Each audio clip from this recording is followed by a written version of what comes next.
지난 한 해 동안 제주에서 분양이 안 된 주택이 2,500호가 넘었습니다. 최근 20년 동안 한 해 평균 540호에서 갑자기 4배 넘게 뛴 건데요. 국토연구원이 제주를 전국에서 유일하게 이 미분양 주택 위험 발생 단계로 분류하고 투자 주의를 당부했습니다. 이소영 기자입니다. 제주시 동지역의 한 신규 아파트. 2년 전 사용 승인이 났지만 입구 곳곳에는 최저 입주금이나 회사 보유금이라고 적힌 현수막들이 걸려 있습니다. 아직도 입주자를 모집하기 위해 혜택과 유리한 조건을 알리는 겁니다.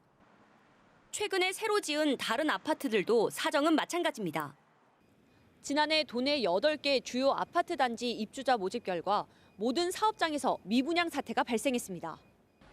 지난 한 해 동안 제주에서 분양이 안 된 주택은 2,500호.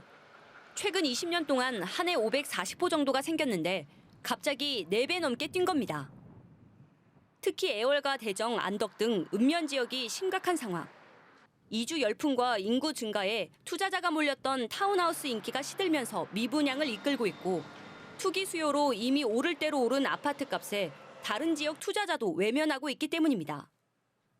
결국 국책연구기관은 제주를 전국에서 유일하게 미분양 주택 위험 발생 단계로 분류했습니다. 외지인 투자 수요를 바탕으로 또 이렇게 주택을 공급하다 보니까 이제 그런 수요층을 타깃으로 한 것이어서 이게 실질적인 그 서민들의 주거 안정과는 뭐 좀 거리가 있을 수 있다. 그러니까 투기적인 그런 수요에 기반한 뭐 주택 공급이어서.